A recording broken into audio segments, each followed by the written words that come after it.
Another attempt at the trip down the nostalgia train as Disney and all these other companies try to really tug at the things we love and appreciate and remember about what life was like, 20, 30 years ago.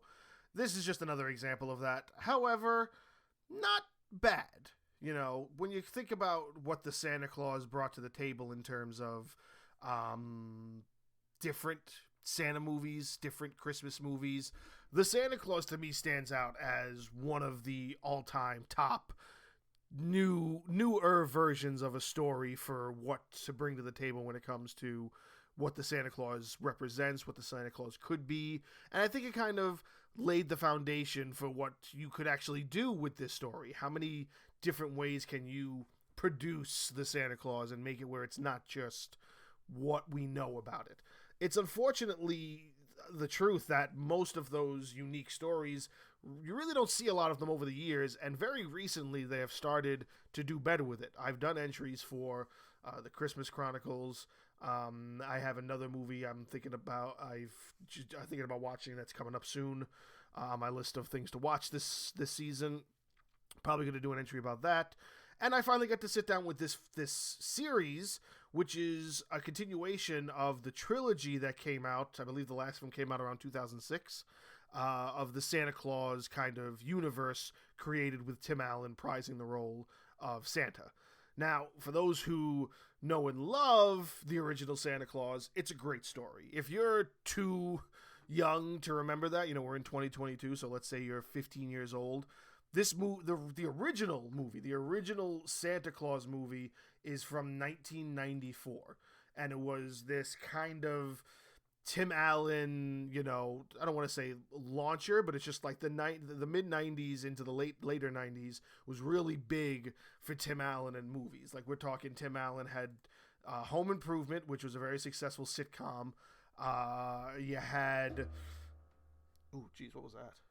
Oh, I think it's the cord on my microphone stand just made this weird sound. I don't know if you caught that, but that just kind of caught me off guard. Okay, so you got Tim Allen. He had started doing the voice of Buzz Lightyear in the Toy Story franchise. He had done films. He was doing Home Improvement. He had done films like Galaxy Quest. He had done films like what's the jungle one with him and the kid that he lost in the jungle. I think it's called Jungle to Jungle. You had Galaxy Quest, the Toy Story series. He was just making his kind of path that led into a couple of early 2000 films that wasn't the best. I don't think many people kind of remember him for that. And that's why he started picking up more on just doing the Toy Story things. But, he still had this history of being, a sort of dad to a lot of people who watch a lot of his comedy things. He had this very dad-esque, feel to him. And he also was doing a lot of Christmas movies. He had done 3 Santa Claus films. He had done Christmas with the Cranks, is one of my wife's favorite films. And now he's finally kind of made this sort of comeback, even though he hasn't really done anything that wasn't like a voiceover that's been anything substantial in the last 10 years. It was Toy Story 3 in 2010. He didn't do Toy Story 4 until 2019. Then he didn't do really anything on television except for, I think, one show that might still be going on. I'm not sure. It was called Last Man Standing. I think that's been his main focus for a long time. And now he comes and he does this show for Disney Plus, which is a continuation of the Santa Claus story. And it takes place after all the events of the first 3 films. And I don't remember Santa Claus 2 all that well, and I don't think I've ever seen Santa Claus 3, the Escape Clause, the one with Martin Short playing Jack Frost. I don't believe I've ever seen that one. Because, again, we're talking like these have really long gaps. 1994 is the original Santa Claus. Then you don't get the sequel until 2002. Then you don't get the third one until about 2007. So there's really long gaps in the production and the push for these films. And, you lose interest. That's why a lot of companies, they'll try to push out sequels as fast as possible. That's not always a good thing. But in the case of the Santa Claus, for me, I lost interest, and I only really liked the first one, and the first one, to me, is still something that's worth watching even today. I love the first Santa Claus. It's so much fun to watch. So I had to kind of sit down and at least do this one. And there were some things that I was missing because I hadn't seen the third one, and I don't really remember the second one all that well, but I was still able to kind of get my head around what I was watching and find enjoyment out of the story. And the story is very, very interesting, to say the least. It's definitely this, I guess, a way to make it where they had to do something different, so a fourth one sort of made sense. And honestly speaking, I don't get why this was a show. This could have just been a movie. Like, it's 6 episodes long. They're anywhere from 20 to 40 minutes apiece. And if you're talking 6 of them, what's that, a 3.5-hour movie? You know, like, Endgame was 2.5 hours. You could have cut out a couple of things and made it a 2-hour movie, a 2 hour and 15-minute movie, or you could have made it 2 parts and pushed out a sequel. But, you know, this goes back to a lot of the stuff I say about the MCU, and, you know, it's all the same company. They'd rather push out, I guess, these shows and get these stories done the right way so they don't have to rip things out and take things out that are unnecessary, or maybe that they feel is necessary for the show itself and the story. So instead, they just take this 3-4 hour concept and break it up into these, you know, 6 or 7 episodes of a show to tell the story. Which, you know, by all means, if that's what they decide to do, that's what they decide to do. But to me, I don't think the Santa Claus needed that. And the fact that they did it that way doesn't take away anything. It's just a little nonsensical. Like, why do I have to, like, you know, wait and load the next episode? Even though it's seconds, it's just, why does it have to be episodic? Why does it have to be an intro, an end credits? Like, you could have just made this flow better. And I think Disney Plus also has to pick that up on, like what Netflix has done, because Netflix has basically kind of eliminated the idea of long intros. It's kind of the first episode has what they want the intro to be, and everything after that, quick intro, gets you right to the show. So the fact that Disney Plus hasn't picked up on that, and they still have these, you know, this format of how they're doing things, it's a little nonsensical, to me at least. But I digress. On to the Santa Claus. So what it is that Tim Allen's Santa Claus is kind of feeling like there's no Christmas spirit. You know, they show him with his list, and his list is really short because it's meant to be modern day. And modern day is not really about Christmas. It's about, you know, ordering things off Amazon, and that makes your life even easier. So there's less belief in Christmas. There's less people kind of caring. And he kind of feels that he's losing the Christmas magic in a way. That is leading him to what is called what do they call it? I want to say it's not called the Escape Clause, because that's what the name of the third movie is. I believe it's called, it's a weird word, whatever it is they call it. I think it's like a second clause, or a secussus clause, something like that. It's a weird word. The successes clause, maybe that's how they would pronounce it. But what it basically means is that instead of Santa leaving the way the Santa left in the first film, which, you know, for those who don't remember, Santa falls off the roof and kind of perishes, and then he finds the card that says, the Santa Claus, if you find this suit, put it on, you are the new Santa. And then the body of that Santa Claus disappears, and then Tim Allen has to become the new Santa. So there's another clause where, to avoid that way that you are demised, you get to pick your successor, and then you can, quote-unquote, retire as Santa Claus. So the first 3 episodes is them finding out this clause exists, them understanding that he's losing his magic, him wanting to retire, and then him finding his successor. Now, his successor is played by, what's this guy's name? He's from Harold and Kumar. He's from House. Why is this escaping me? Harold and Kumar. Kal Penn, that's his name. I had to think about the cover of Harold and Kumar Go to White Castle. That's the first thing that comes to my head when I see this guy. That, and also House, because I loved him in House too. But Kal Penn plays who is meant to be the successor.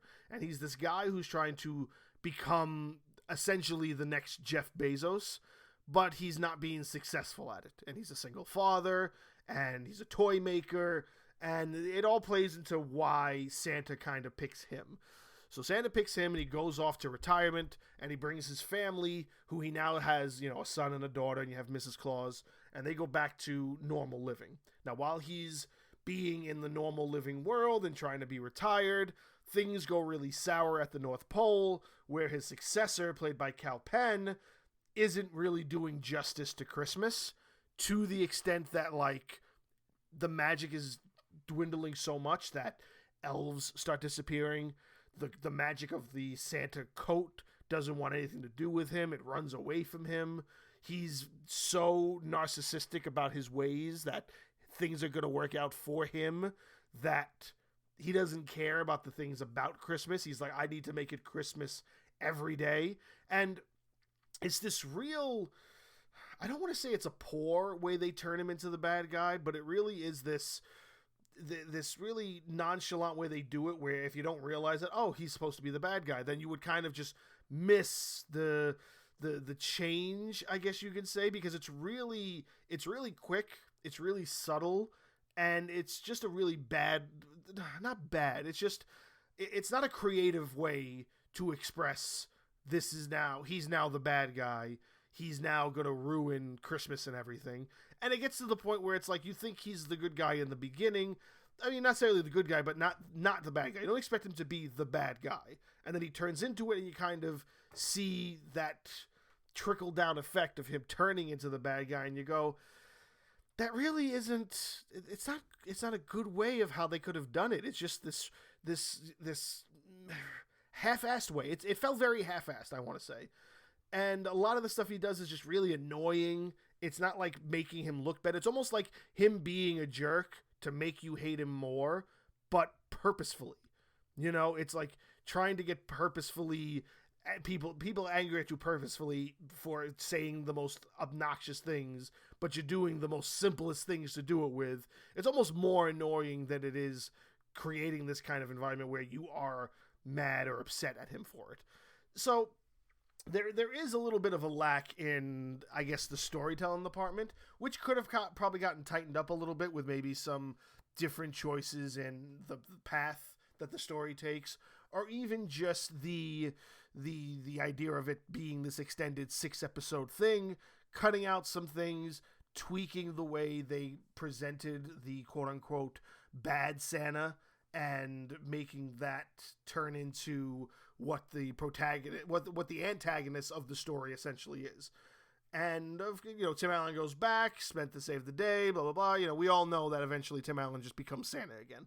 So it released sometime last month, and like I said, I just got to sit down and watch it. And what I do appreciate about it is that the few things they did do to kind of push the story forward was creating this thing that they called the Yuleverse, which, they call it a bunch of different things, but Tim Allen names it the Yuleverse. And I like that idea about him being able to visit the other Santas and the other versions of what Kris Kringle and Santa Claus is in other cultures. It even brings up Krampus, which I thought was a lot of fun. I think that's a great, kind of nod to the holiday spirit, I guess you can say. But I do know that this isn't really all that well received. It's very middle of the ground in its reviews. I'm not giving it praise, but I'm also not saying it's not worth it. It's worth it for the Christmas time of year. It's not worth it for any sort of replay value. And I hope this isn't meant to lead into anything else. I kind of hope this is a one-off. And for that fact, that's probably why I'm just leaning more and more into, why wasn't this a movie? This could have been a movie, and we could have avoided so many, you could have avoided so many things if you just tightened it up a little bit and made it just a little bit more. If you focused on it being a movie and not making it a show, and did what you needed to do to kind of give the characters justice. And I want to say this is probably one of the first things I've seen Kal Penn in a very long time. I could be wrong about that, but I'm pretty certain I haven't seen Kal Penn in much in, I want to say, the last 10 years, maybe? 10 years? 5 years? I really don't know what the last thing I saw Kal Penn is. So it was nice to kind of see him again, at least to me, because, like I said, I was a huge fan of him in the House. I was a huge fan of the Harold and Kumar series, but I don't think he's done much, because I also know that he left to become part of, I want to say, I think it was the Obama administration. If he's done anything, I don't believe it's anything that's worth really talking about. And I could be wrong. He could be in other things that I haven't really seen him in or seen him pop up in. But this is the first thing I've seen him in a long time, and I was really excited to kind of, see him again. And hopefully this kind of is sort of a, I guess, launching pad to get him back into the saddle, because he was a lot of fun when he was a big deal back in the mid 2000s, late 2000s, 2010s, things like that. But yeah, for the holiday season, the Santa Clauses, worth sitting through with your family. I would say watch all 4 of them, watch the 3 movies, and then watch the Santa Clauses. That would be a little bit more worth it. And then I think I'm going to revisit the Santa Clauses and finally watch the 3rd one, just so maybe I can make a little bit more sense of some things that I didn't get, because there are things I don't get because of the fact that it is a continuation of those movies. So I guess another thing I would say is make sure you are caught up and you do understand what happened in those 3 movies, so you can get a feel about everything that's going on, which is probably another reason they decided to release it this year, because you're talking the last one is 15 years old, and the first one is almost 30 years old. So you've got 3 movies that are meant to be pre this series that you have to catch up on. So not only do you go back and watch those 3 movies again, but then you can actually finally sit here and watch whatever this new version of the story is. So, good marketing, or just, trying to tug on those nostalgic strings. I think it's a nostalgia play, but that's just my opinion.